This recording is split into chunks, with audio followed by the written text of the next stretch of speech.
If you remember back when Newton was thinking about gravity, and when he was explaining how gravity worked for us, and he was explaining the natural law of gravity, there's one thing he didn't do.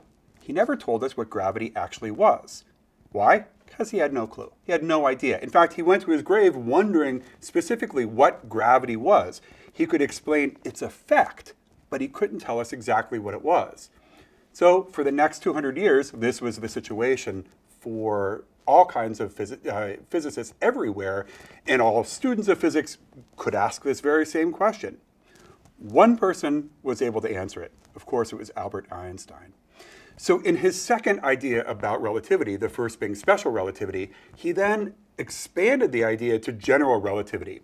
And in general relativity, he's able to answer Newton's question, what is gravity? It is an incredibly cool answer. First, we have to understand that Einstein showed us something that nobody had ever imagined. We had all thought that space was 3 dimensions and time was 1 dimension, 4 total dimensions. Actually, space and time are put together, right? Space and time are not separated. Space and time are actually put together. This is incredibly hard to understand, at least for me, to visualize this idea of space and time being all one thing. So you're not moving through space or moving through time, you're moving through space-time. What's even more bizarre, but really fascinating, is that space-time actually warps.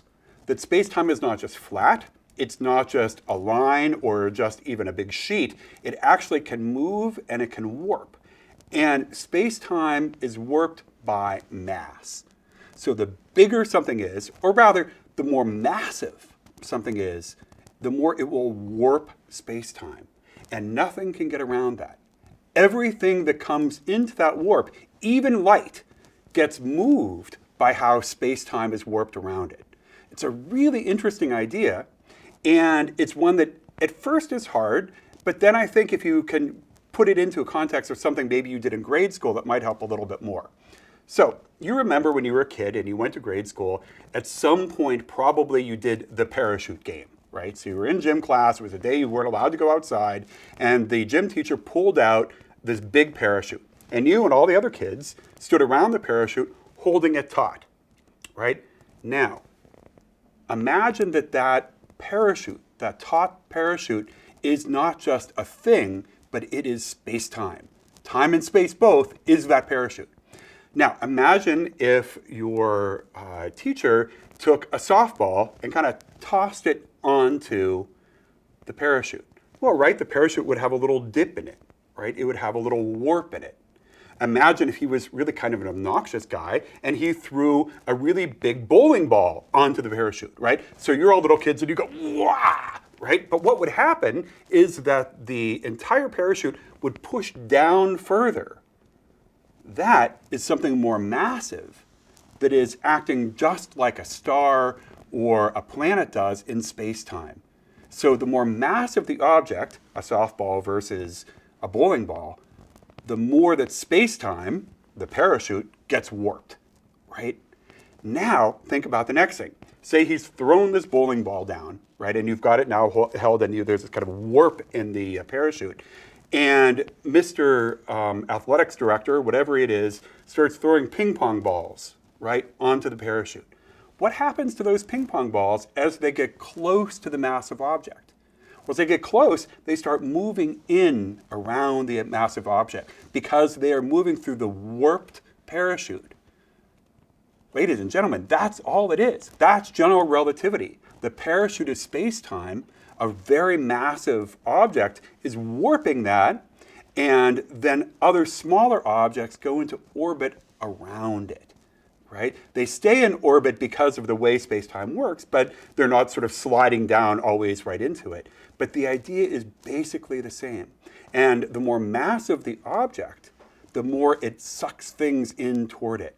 So in this case, the bowling ball is our sun, and the little ping pong balls are the planets. Us, Saturn, all of the planets are bigger or smaller balls that are going around the sun. But consider what that means about time. Right? It means that even though time feels like it is an absolute value, it really isn't an absolute value. Rather, time is part of this warping of space-time, and that if we were to move any other place, if we were to move away from the Earth, if we were able to move to a black hole that is an incredibly massive object, it would change everything. It would change the way time works. So to go back to think about that, how important it is for us to realize that the Newtonian world of absolute linear time is in some ways an illusion. Or no, maybe better to say it's a shadow, to use Plato's word. It's a shadow of how time really works.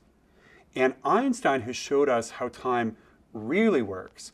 Our job now is to change from thinking about the shadow, Newton's idea of time, as being real time, and move towards Einstein's idea of time as being the true, real, absolute, but relative explanation of time.